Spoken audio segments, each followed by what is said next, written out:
This is the standard map that one usually sees when they look at the United States, and it's actually broken down into different regions, and we are used to like the regions of New England, mid-Atlantic states, the South, the Midwest, Southwestern United States, and the West Coast. But actually, there has been a new demographic study of the culture that's behind these different regional areas, and they crisscross and extend to different parts of the country. So we're going to take a look at the new regional map of the United States and talk about some of the characteristics of the people that are in those demographic areas. Our first area that we're going to look at is called Yankeedom. And this encompasses all of New England, parts of New York, as far west as Michigan, and parts of North and South Dakota. And we're going to take a look at the characteristics of the people in this area, and we find that they are in general agreement a lot with their culture and their past history. It's also important to note that the areas west of New England were generally populated by people from New England into Michigan and parts of North and South Dakota.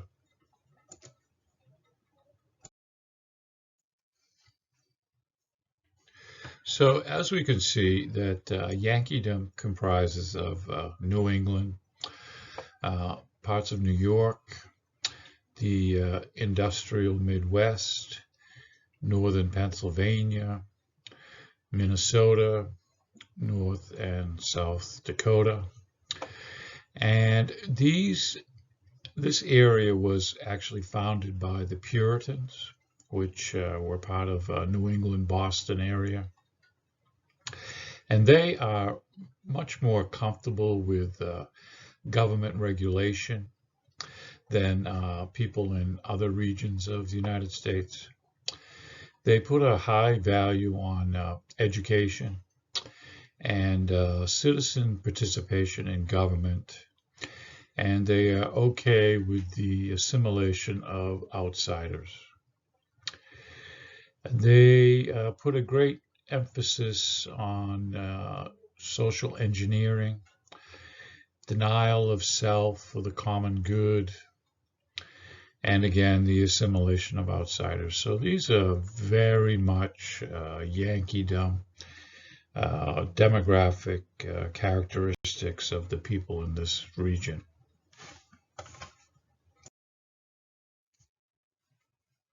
The next section is called New Netherland, and this encompasses New York City area, parts of northern New Jersey and Connecticut.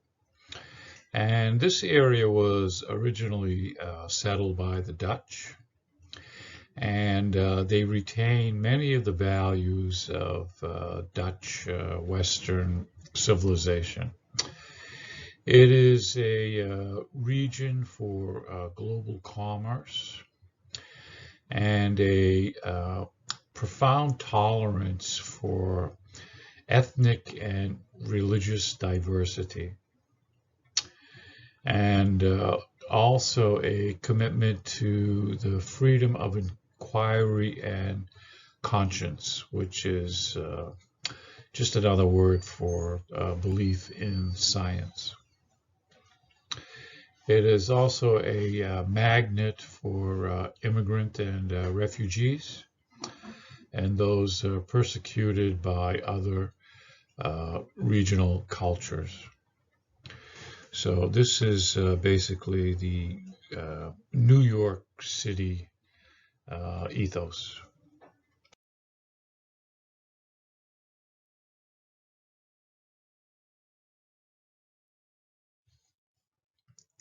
Our next section is called the Midlands, and as you can see, it's a very small slice of the American map.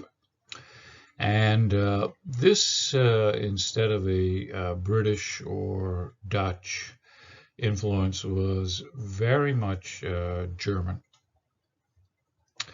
And it started with a Protestant religion called the Quakers. And it extends from, let's say, Pennsylvania, Delaware, Ohio, Indiana, Illinois, Iowa, Nebraska, Kansas, a little part of Oklahoma, a little part of Texas, and New Mexico. And this is considered the American heartland. It's also known as Middle America.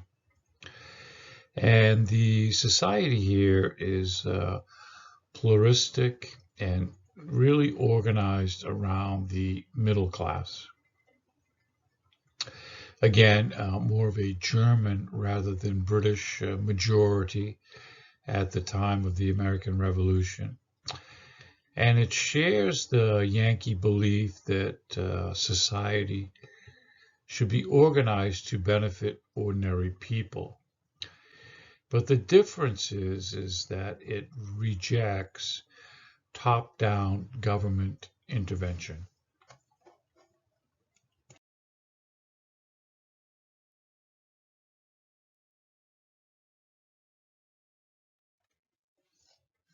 The next area we're going to talk about is called the Tidewater region. And in the early colonial history, this would be parts of Maryland, Virginia, and North Carolina. And back in that early time, it was more of a feudal society that embraced slavery. But they had a deep respect for authority and tradition. Equality of people and public participation in politics were not a big priority. This area right now today is in decline because of the development around Washington, D.C. and Norfolk, Virginia.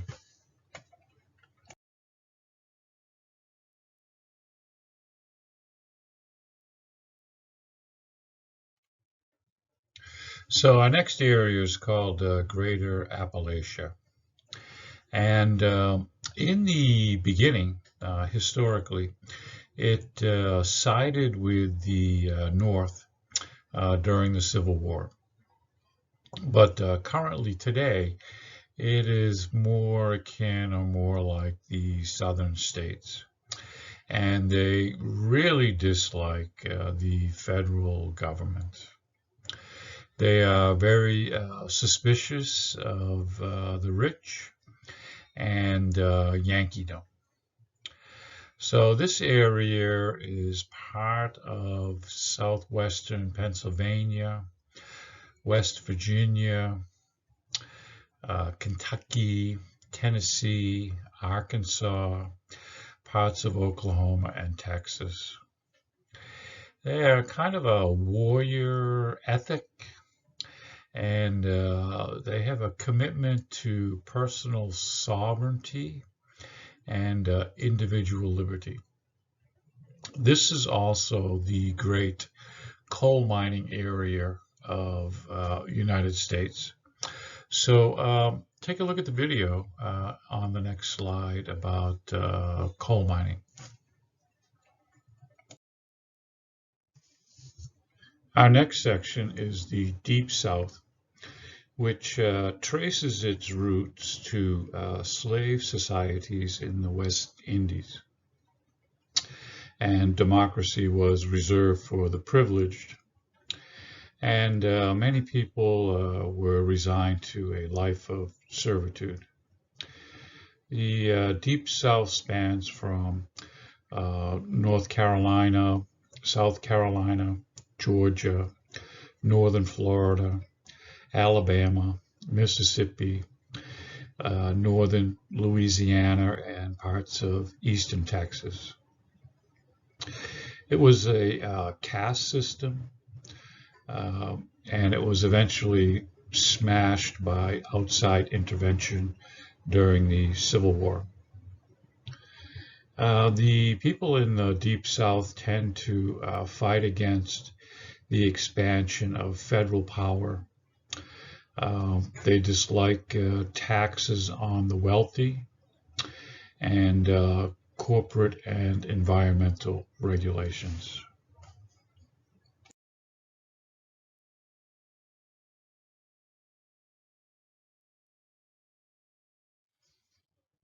Our next section is called New France.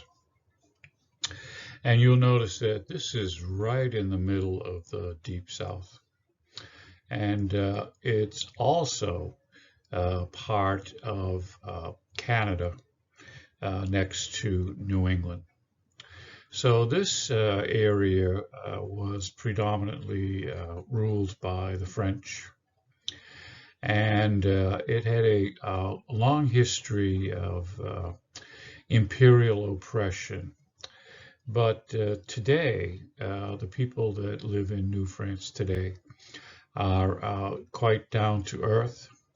They are egalitarian, believing that all people should be equal.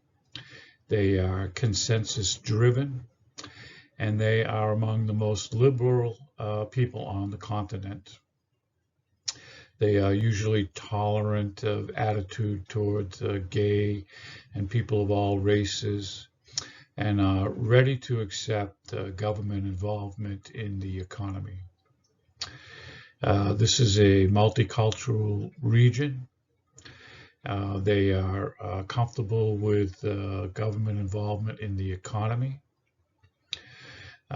New France blends the folkways of the northern French peasantry with the traditions and values of the Aboriginal people they encountered in northeastern North America.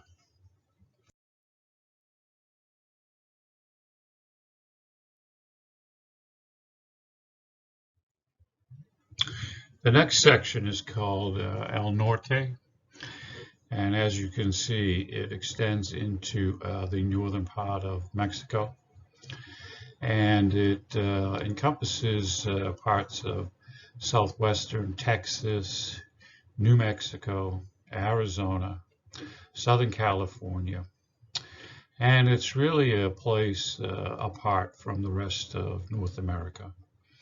Again, Spanish Empire, Hispanic culture dominates El Norte. People have a reputation for being exceptionally independent, self-sufficient, adaptable, and a focus on work and family.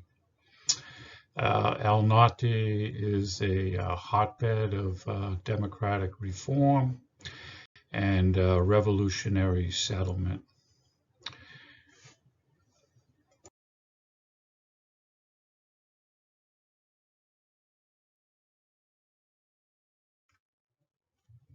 Our next section is called the Far West. It encompasses the Great Plains and the Rocky Mountains. It is shaped more by environmental factors than ethnographic ones.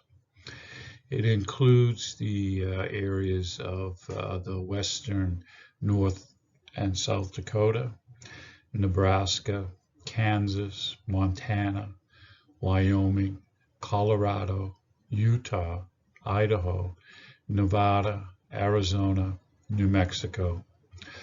Also the eastern half of Washington, Oregon, and California.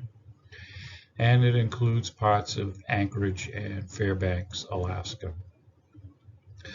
This area historically was run by big city corporations with railroads and mining.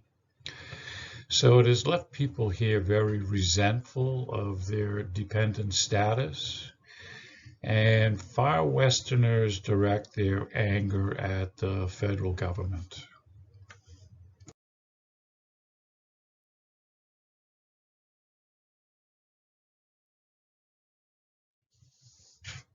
The next section is called the left coast. And if you look at the map, it's a very small area that runs right up the Pacific coast of California, Oregon, Washington State, up to Alaska, and includes coastal British Columbia. This region was originally settled by Yankeedom New Englanders and Appalachian Midwesterners, and has resulted in a unique blend of cultures. The Yankee missionary church people tried to make it New England on the Pacific, but it was only partially successful. It's a hybrid of Yankee optimism and connected to Appalachian self-expression and exploration. These traits are recognizable in the cultural production from the Summer of Love to the iPad. It is an ally to Yankeedom, but it really clashes with the far west sections and the interior of its home states.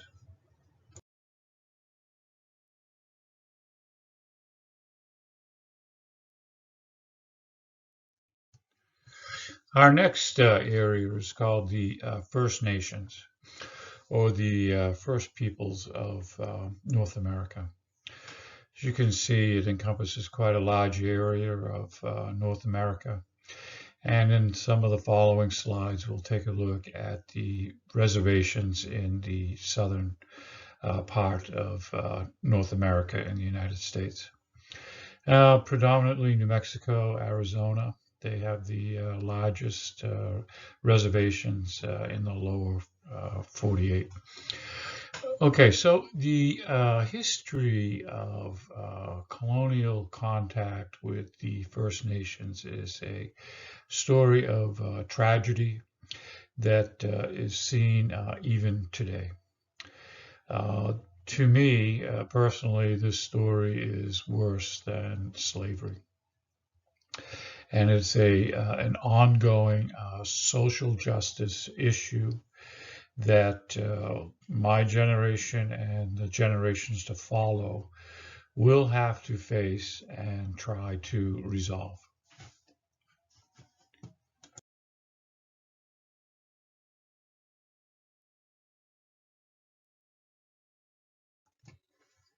As we can see from the map here in the blue, these are the Indian reservations in the lower 48 states in USA.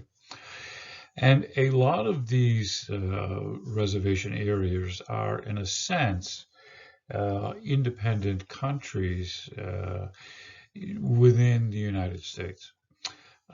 Some are ruled by the local reservation native peoples.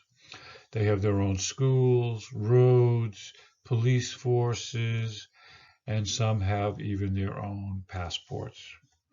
So, in a sense, they're semi-dependent on the federal government, and yet, in another way, they've been granted a type of independent sovereignty.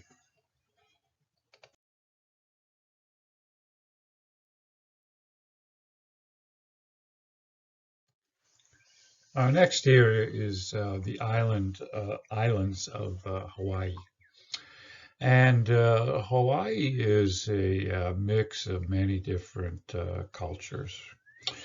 On the big island of Hilo, Cowboys from Mexico came and established ranches for growing beef. Maui, one of the more beautiful islands in the chain, brought in Chinese to work the sugar cane fields. Oahu, with its capital Honolulu, is a huge military complex today. The other islands consist of people from Japan, the Polynesian Islands, Filipino. You can really see and feel that this is quite a unique area of the United States. And due to its isolation, it really carries on its own cultural values, more akin to Asia than any other part of the United States. So on the next slide is a famous, past famous Hawaiian singer who took a song from an old movie called The Wizard of Oz. And it's called Somewhere Over the Rainbow. And he recorded this song. It became a smash hit for years after he produced it. And let's take a listen to Somewhere Over the Rainbow, Hawaiian style. Due to copyright restrictions on YouTube, please find Israel Izzy's song about Hawaii and Hawaiian culture at the link below. The last section we're going to talk about is the United States territories. These are not states. They are connected to U.S. government federally. Most of them are supported by the federal government. The largest of the territories is Puerto Rico, to the east of United States in the Caribbean. It has a population of over 3 million, recently devastated by hurricanes. Off and on through its history, it has voted on becoming a state, or the next state within the United States. It has been defeated in the past, but there will be a time in the future where Puerto Rico may just become the 51st state of the United States.